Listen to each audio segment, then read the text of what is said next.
Today we're diving deep into the gritty, futuristic world of Richard B. Riddick with a review of not one but two classic titles, The Chronicles of Riddick: Escape from Butcher Bay and its sequel Assault on Dark Athena. Buckle up, because this is going to be one epic ride through the darkest corners of the gaming universe. Statistically, takeoffs are the most dangerous. First, a little backstory for the uninitiated. Rise and shine, jackass.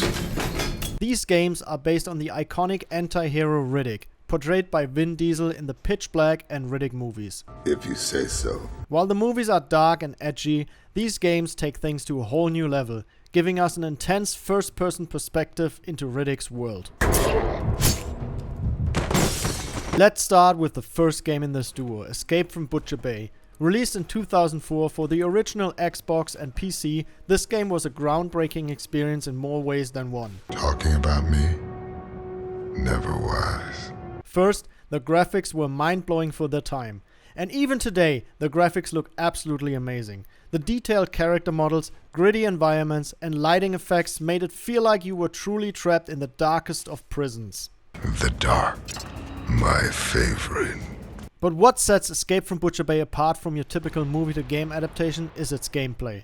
It's a first-person stealth action game that manages to blend elements of multiple genres seamlessly. Sneaking around the prison, snapping necks, and taking out guards feels smooth and satisfying. The pacing is spot on and the storytelling is top-notch. Riddick, Russ bids you welcome to Butcher Bay. The voice acting is another high point. Vin Diesel lends his gravelly, menacing voice to Riddick, and it's a perfect fit. John said you were ugly up close. For the first time, I gotta agree with him. The supporting cast does an excellent job too, immersing you in the game's gritty atmosphere. Now listen, there's no outside at Butcher's, just a whole planet of desert. Now, let's talk about the story. Riddick finds himself in Butcher Bay, one of the most notorious prisons in the galaxy. Your goal? You guessed it, escape. The game is filled with twists and turns, and Riddick's morally ambiguous nature keeps you guessing about his true intentions. The narrative is engaging and pulls you in from the get-go. Fast forward to 2009 and we get the sequel Assault on Dark Athena. This time, Riddick finds himself aboard a menacing, mercenary-infested spaceship called Dark Athena. This installment continues the stealth action gameplay but adds a more expansive and diverse environment.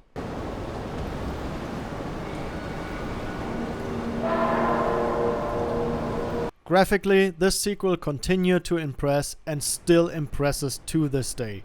The dark industrial spaces of Dark Athena are a stark contrast to the grimy confines of Butcher Bay, and the attention to detail remains superb. It's clear that the developers put a lot of effort into maintaining the series' signature atmosphere. Riddick! You motherfucking piece of turd. Both games are known for their innovative mechanics. In Escape from Butcher Bay, the Riddick vision is a highlight. This ability allows Riddick to see in the dark, which is not only thematically fitting, but also adds a layer of strategy to the stealth gameplay. What do you see? Everything. The hand-to-hand combat system is also noteworthy, with a satisfying mix of timing and precision. Assault on Dark Athena builds upon these mechanics and introduces new stealth takedowns and improved gunplay. The inclusion of a few vehicle sections adds variety to the gameplay. A mech. Should be worth a few laughs. It's worth noting that while both games have aged gracefully in terms of gameplay and even graphically, some might find the controls a tad clunky by today's standards. However, if you can overlook that, you're in for a treat. Doesn't matter. I'm either doing or I'm not. One of the biggest strengths of the Riddick Chronicles is its immersive world building. Go away. La la la la. Both games ooze atmosphere and make you feel like you're part of the dark dystopian universe. Fuck you! You're just a fucking pussy, Riddick! Nice lady. The attention to detail in character design, sound effects, and environmental storytelling is commendable. The audio design in particular deserves special mention. The ambient sounds of the prison in Escape from Butcher Bay and the eerie hum of Dark Athena in the sequel contribute significantly to the immersion. In conclusion, the Chronicles of Riddick, Escape from Butcher Bay, and Assault on Dark Athena are not just great movie tie-in games, they're fantastic games, period. They successfully capture the essence of the Riddick character and his dark, unforgiving universe. They say hope begins in the dark. Their cinematic storytelling, impressive graphics, innovative gameplay mechanics, and immersive atmospheres make them must-play titles for any fan of action, stealth, or science fiction games. Even if you haven't seen the Riddick movies, these games stand on their own as unique and captivating experiences. Got it.